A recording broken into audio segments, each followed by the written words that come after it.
Le soleil. Éblouissant, puissant, source de vie.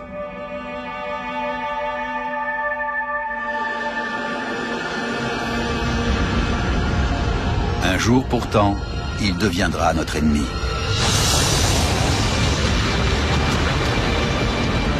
Pour survivre, nous devrons quitter notre planète. Partir à la conquête de nouveaux territoires.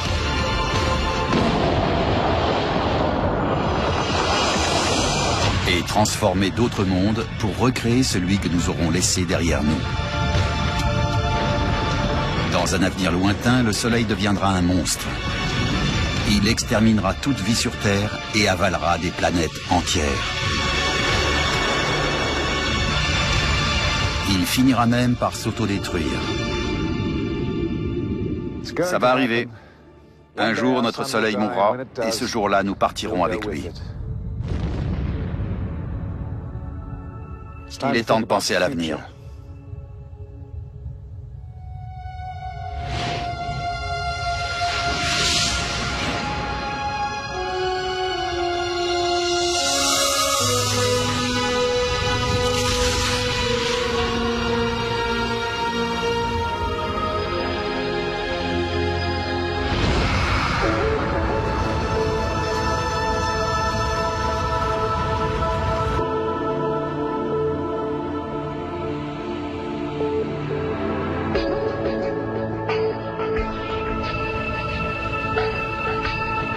Voilà 4,5 milliards d'années que le Soleil nourrit la Terre. Il fournit l'énergie qui permet aux plantes de pousser.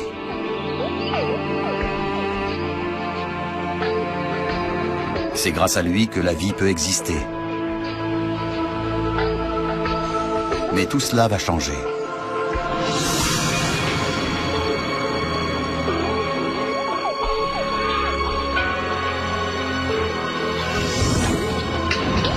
Lentement, inexorablement, l'astre solaire ne cesse de se réchauffer.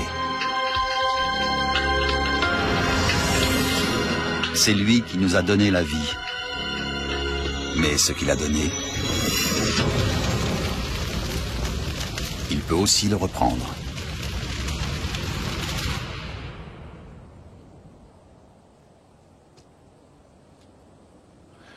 Pour garantir aux êtres humains un avenir à long terme, nous devons abandonner notre planète et découvrir de nouveaux territoires à coloniser. Un jour, nous vivrons là-haut, quelque part dans l'espace.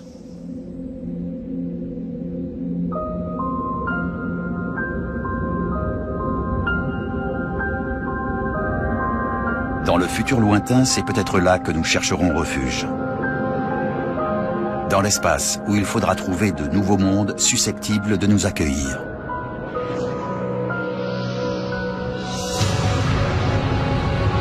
Parce que nous devrons fuir notre Soleil.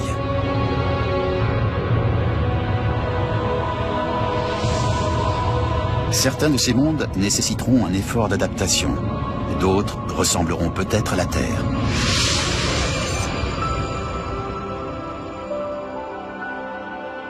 Mais en quoi notre planète est-elle si spéciale? Et pourquoi a-t-elle tant besoin du Soleil?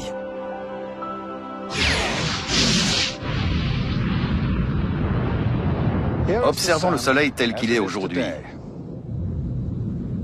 Au centre du système solaire, la Terre tourne autour à peu près là. Ajoutons les autres planètes.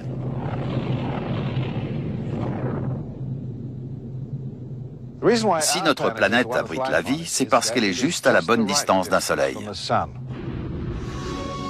Plus près, on cuirait. Plus loin, on gèlerait.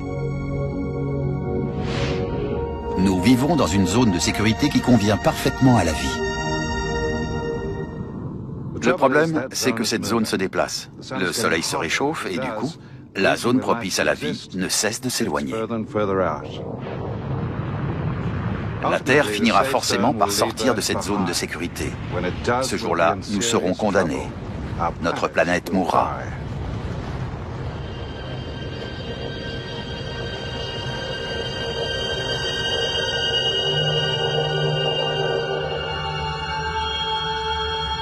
Voilà comment cela va se passer.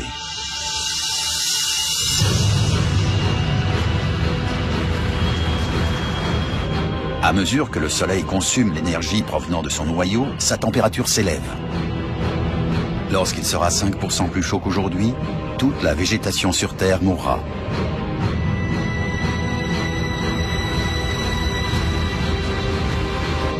10% plus chaud et les animaux disparaîtront à leur tour. «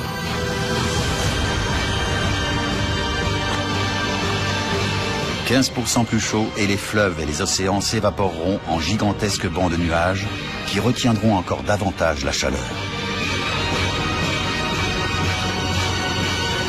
Dans le futur lointain, la vie sur Terre deviendra impossible.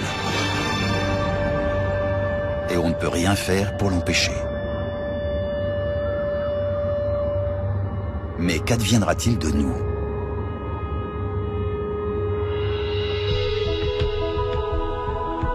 Robert Zubrin, ingénieur en astronautique, pense connaître la réponse. Il veut nous trouver un nouvel endroit où habiter. Il n'y a qu'une alternative. On peut se développer, coloniser et voyager dans l'espace, ou on peut disparaître. Non seulement nous disparaîtrons, mais à moins de voyager dans l'espace et d'emmener la vie terrestre avec nous dans l'univers, toute cette vie disparaîtra aussi.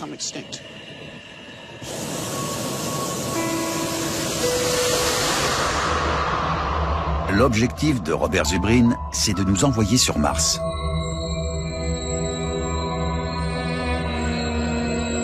Aujourd'hui, la planète rouge est froide et hostile. Les températures tombent souvent à 100 degrés au-dessous de zéro et l'atmosphère est 200 fois moins dense que la nôtre. Si quelqu'un s'aventurait à la surface de Mars sans protection, il mourrait en quelques secondes.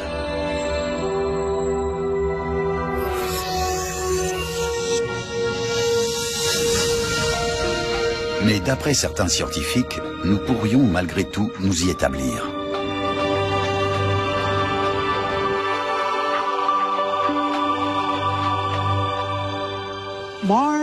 Mars est la seule autre planète de notre système solaire qui abrite toutes les ressources nécessaires à la vie.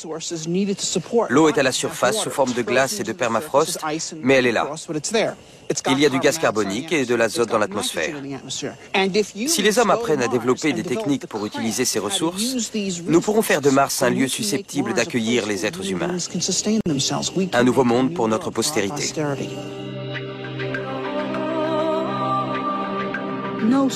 Aucune espèce ne peut espérer durer longtemps en restant au même endroit. L'être humain n'est pas originaire de la Terre. Nous ne venons pas d'Amérique du Nord ni d'Europe, mais du Kenya. Nous sommes des animaux tropicaux à la peau glabre et aux bras fins et longs. Mais nous avons colonisé la Terre en nous montrant créatifs. L'homme est un inventeur. Il a su s'adapter à l'Europe des glaciations et il saura s'adapter à Mars et aux autres planètes. Dans un coin reculé du Canada, les chercheurs se préparent déjà à vivre en pionniers sur la planète rouge.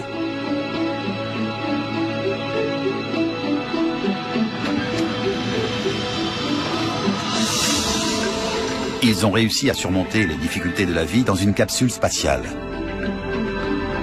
Robert Zubrin est optimiste. Nous sommes prêts à nous lancer. Et franchement, si nous reculons devant l'obstacle, ça voudra dire que nous ne sommes plus qu'un pâle reflet de l'espèce que nous avons été. Nous sommes beaucoup mieux préparés à envoyer des hommes sur Mars aujourd'hui que nous ne l'étions à envoyer des hommes sur la Lune en 1961, quand JFK a lancé le programme Apollo. I believe that this nation should commit itself to achieving the goal of landing a man on the moon and returning him safely to the Earth. Nous avons à l'Uni 8 ans plus tard. C'est techniquement faisable. Il faut juste faire preuve d'un peu de cran.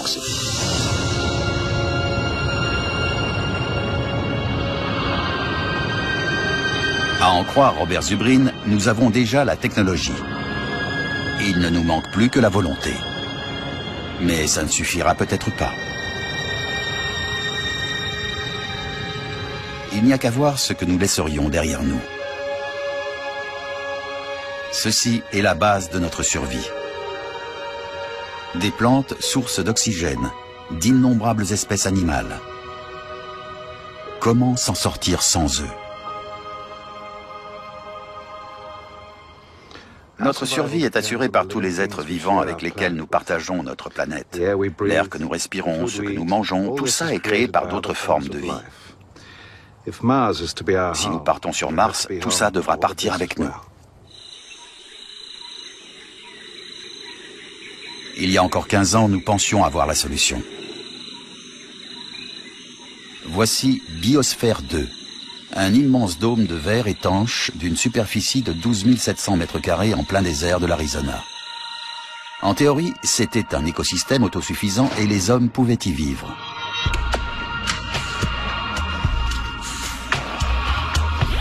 Les arbres produisaient de l'oxygène tandis que les nuages et les océans artificiels régulaient le climat.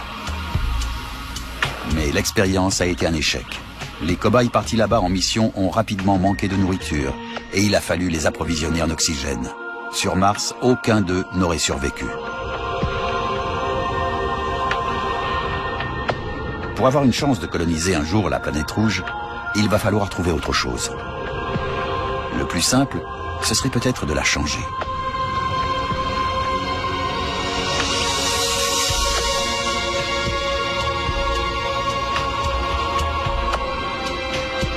On appelle ça la terraformation. Il s'agit de transformer une planète inhabitable de façon à pouvoir y vivre.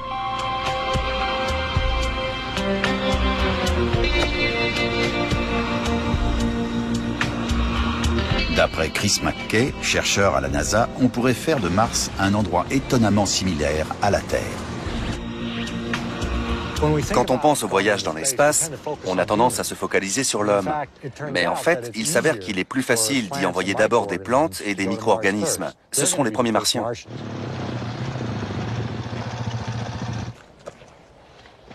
Dans la vallée de la mort en Californie, Chris McKay cherche les organismes les plus robustes de la planète. De ceux qui pourraient peut-être survivre sur Mars. Et voilà. Ces traînées verdâtres sont des algues, des organismes microscopiques qui prospèrent même dans le climat hostile et changeant de la vallée de la mort. Et elles pourraient prospérer sur Mars aussi, en absorbant le gaz carbonique de cette atmosphère ténue et irrespirable et en rejetant de l'oxygène. Sauf que pour le moment, rien ni personne ne peut survivre sur Mars. La première chose à faire pour rendre Mars habitable pour les petites algues les plus résistantes, c'est la réchauffer un peu. Pour l'instant, elle est trop froide et sèche pour abriter une forme de vie terrestre. Or, on sait réchauffer une planète. On le fait sur Terre. Ce qui pollue sur Terre serait une solution sur Mars. Quelle ironie. La meilleure façon de rendre la planète rouge habitable serait sans doute de la polluer.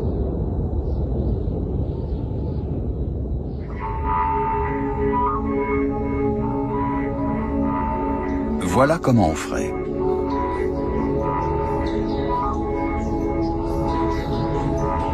D'abord, un engin spatial larguerait une machine à polluer.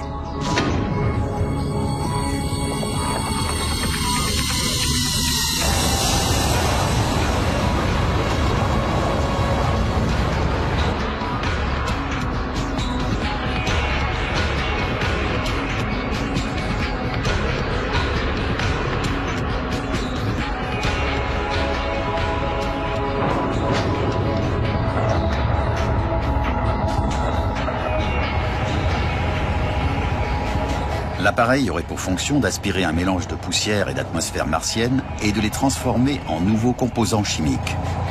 Il rejetterait ensuite ces gaz à effet de serre pour réchauffer la planète, ainsi qu'une suie noire pour absorber la chaleur du Soleil.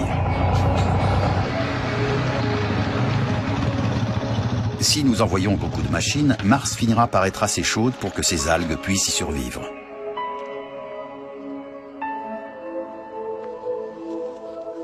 Elles commenceront alors à produire de l'oxygène. Mais pour accélérer le processus, il nous faudrait des sources d'oxygène plus efficaces. Et nous n'en connaissons pas de meilleures que les plantes et les arbres.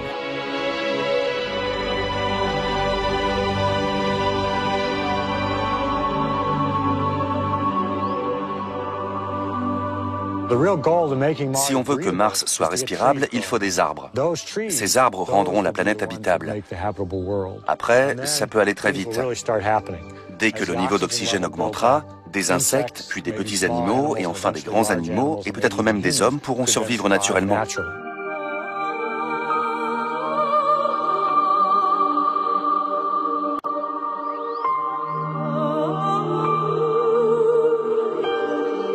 Nous avons théoriquement les moyens de changer Mars. Voilà le calendrier. D'ici 50 ans, on envoie des hommes sur Mars. Peu après, on envoie des bactéries et des algues. Une trentaine d'années après, on plante des arbres. Enfin, les hommes reviennent, mais cette fois dans un environnement naturellement viable pour eux. Nous aurons alors appris à survivre sur 2 planètes. Pas seulement nous les hommes, mais toute la vie.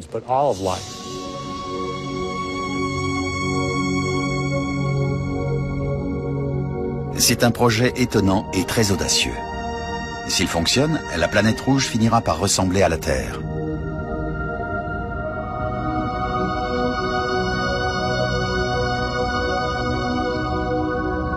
Mais Mars non plus ne durera pas éternellement. Même là-bas, nous ne serons jamais à l'abri du pouvoir destructeur du Soleil.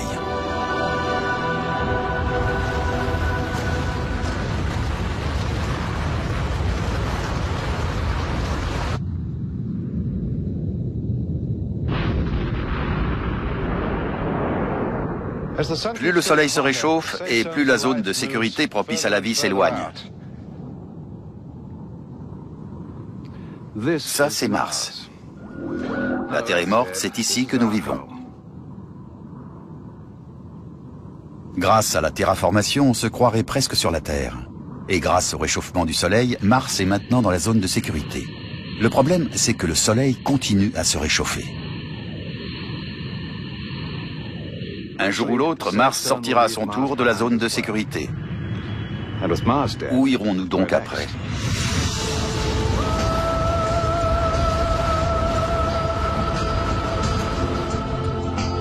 Une fois encore, l'humanité devra déménager. Et une fois encore, elle devra s'éloigner d'un soleil de plus en plus brillant. Mais les autres planètes de notre système solaire sont extraordinairement hostiles. Nous n'avons aucun espoir de terraformer un jour des géantes gazeuses comme Jupiter et Saturne. Pour survivre dans ces exomondes, ce ne sont pas les planètes qu'il faudra changer. Il faudra sans doute nous changer nous-mêmes. David Brin est un auteur de science-fiction. Il gagne sa vie en imaginant des mondes futurs. L'univers est vaste et la Terre est un environnement très spécialisé.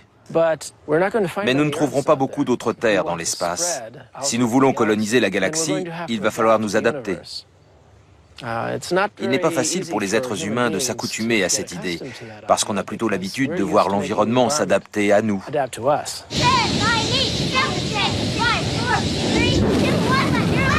Décollage!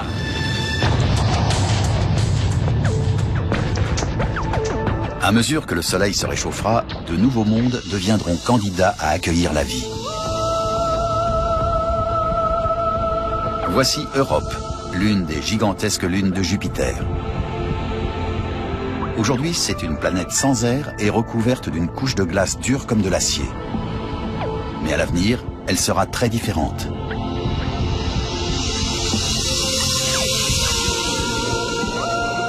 La glace aura fondu. Europe sera devenue un monde océanique. Après Mars, c'est peut-être ici que nous viendrons nous installer.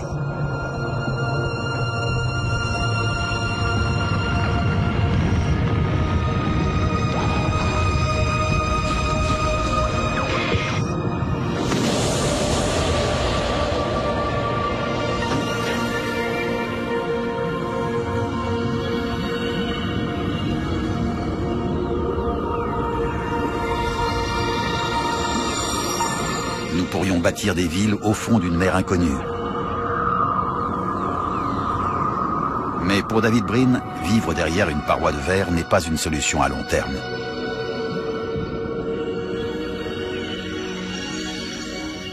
Nous envisageons d'aller sur d'autres planètes. Au début, nous porterons des combinaisons spatiales et nous vivrons sous des dômes. Nous emporterons notre environnement terrestre avec nous. Mais un jour, les gens voudront sortir et pour ça, nous devrons nous-mêmes évoluer et nous adapter à de nouveaux environnements. Nos ancêtres se sont adaptés à la vie sur la Terre.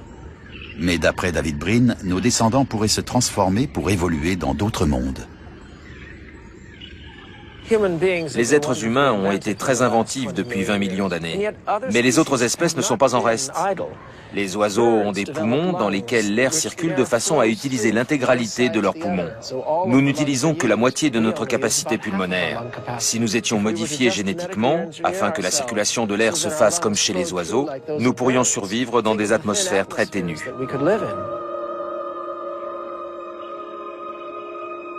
Ne serait-ce pas formidable de pouvoir hiberner comme un ours? Ça nous permettrait de voyager jusqu'à des exoplanètes.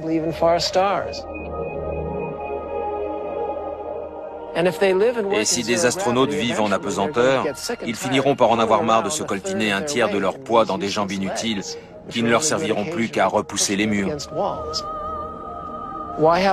Pourquoi avoir des jambes en apesanteur quand on pourrait avoir 2 bras supplémentaires? Ne serait-il pas plus utile de bondir d'un endroit à l'autre, comme un gibbon?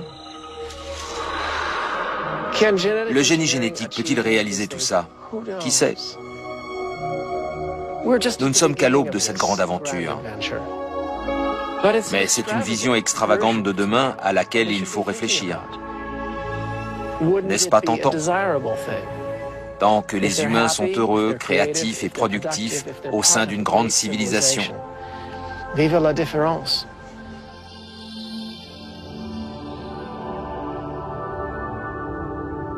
Nous en sommes réduits aux hypothèses. À quoi ressembleront nos descendants? Seul l'avenir le dira.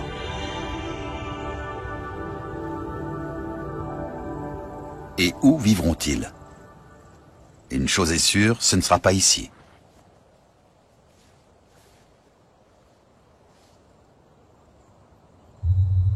Ce n'est pas seulement que le Soleil aura brûlé toute vie sur Terre.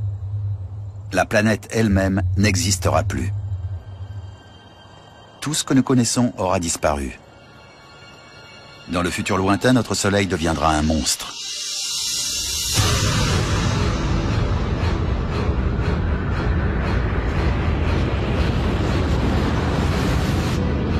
Il va engloutir tout le système solaire.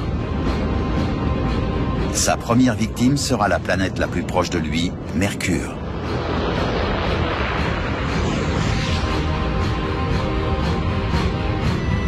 Vénus est la suivante, transformée en une boule de matière en fusion.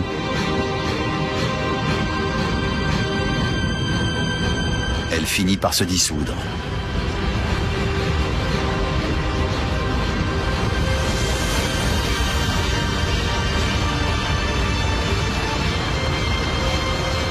Le Soleil continue à grossir. Il fait 160 fois sa taille initiale et il est 2000 fois plus chaud. Sa prochaine victime est la Terre.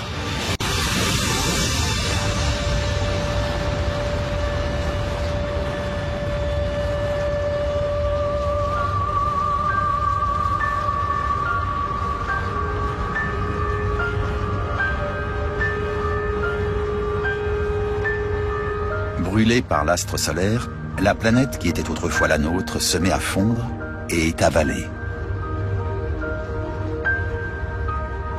Dans 7 milliards d'années, la Terre ne sera plus là.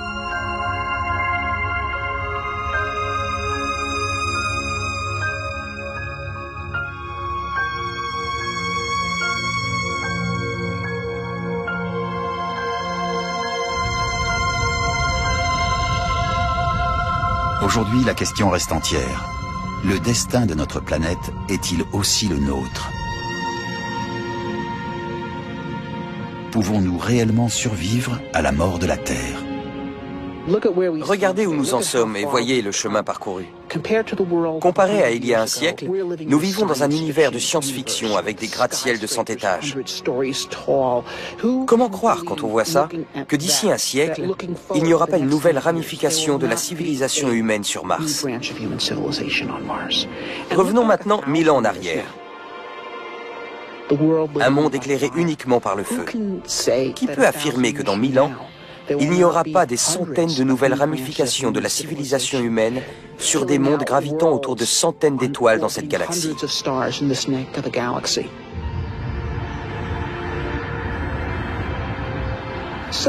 Certaines personnes pensent que nous vivons la fin de l'histoire, mais je ne suis pas d'accord. Je pense que nous vivons l'aube des temps. Nous assistons à la création. C'est une époque radieuse. Nous sommes peut-être la seule forme de vie dans toute la galaxie et l'univers. Ça ne fait qu'accroître la nécessité pour nous, les êtres humains, de disséminer la vie au-delà de la Terre.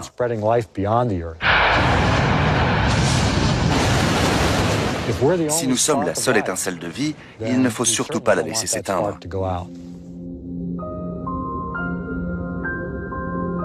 Aujourd'hui, les scientifiques imaginent déjà des lendemains étranges et lointains pour notre espèce.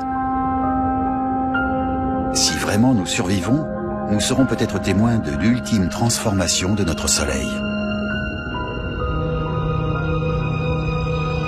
Après nous avoir donné la vie, il aura détruit des mondes entiers. Et ce sera alors à son tour de disparaître. Voici le Soleil à la fin de sa vie.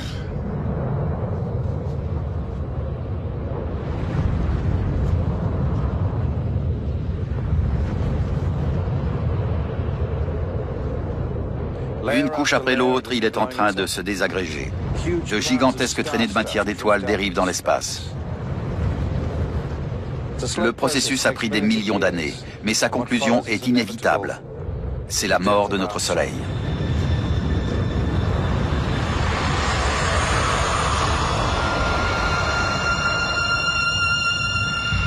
Il éjecte une dernière couche avant de s'éteindre à tout jamais.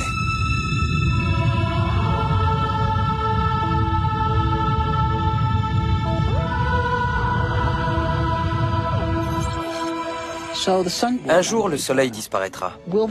Cet événement sera-t-il important pour nos descendants dans plusieurs milliards d'années? Je ne crois pas, parce qu'ils auront alors déjà observé ce phénomène sur quantité d'autres étoiles. Mais s'ils y pensaient, ils pourraient remercier leurs ancêtres de ne pas être restés sur leur petit monde à attendre la fin, et d'avoir plutôt choisi de partir à la conquête de l'univers, rendant ainsi leur vie possible.